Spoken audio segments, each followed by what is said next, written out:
কাঁচা পাকা দুই ধরনের আম দিয়ে তো তোমাদের সাথে অনেক রেসিপি শেয়ার করলাম, কিন্তু আজকের এই রেসিপিটা শেয়ার না করলে হয়তো আমি সিজনটাই পেতে চলে যেত। অনেকেই নিশ্চয়ই ধরে ফেলেছো, আর যারা ধরতে পারেনি তাহলে শোনো।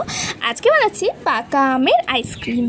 তার জন্য আমি আমগুলোকে ভালো করে ধুয়ে খোসা ছাড়িয়ে তার পাল্পটা বের করে নিয়ে তার মধ্যে স্বাদ মতো চিনি আর অল্পখানি জল দিয়ে দেবো। আজকে প্রথম শাউট হচ্ছে দিদিপ্রিয়া বসাকে। দিদিভাই, আমি তোমার এই ভিডিওটা দেখে রেসিপিটা ট্রাই করেছিলাম, সত্যি খুব ভালো হয়েছিল। আমাদের সাথে এত ভালো রেসিপি শেয়ার করার জন্য অসংখ্য ধন্যবাদ।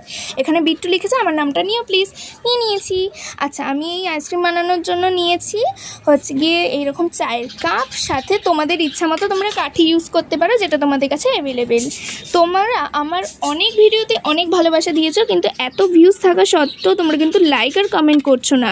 তাই আজকে তোমাদের রইল একটা পরীক্ষা, এরপরেই জানতে পারবো যে তোমরা আমার ভিডিওটা ঠিক কতটা মনোযোগ দিয়ে দেখো। আচ্ছা, তোমরা কি এটা বলতে পারবে যে কটা আমি আম নিয়েছিলাম তার মধ্যে ঠিক কটা ইউজ করেছি? যারা যারা ঠিক উত্তর দেবে তাদের নাম কিন্তু আমি নেক্সট শাউট আউটে নেবো।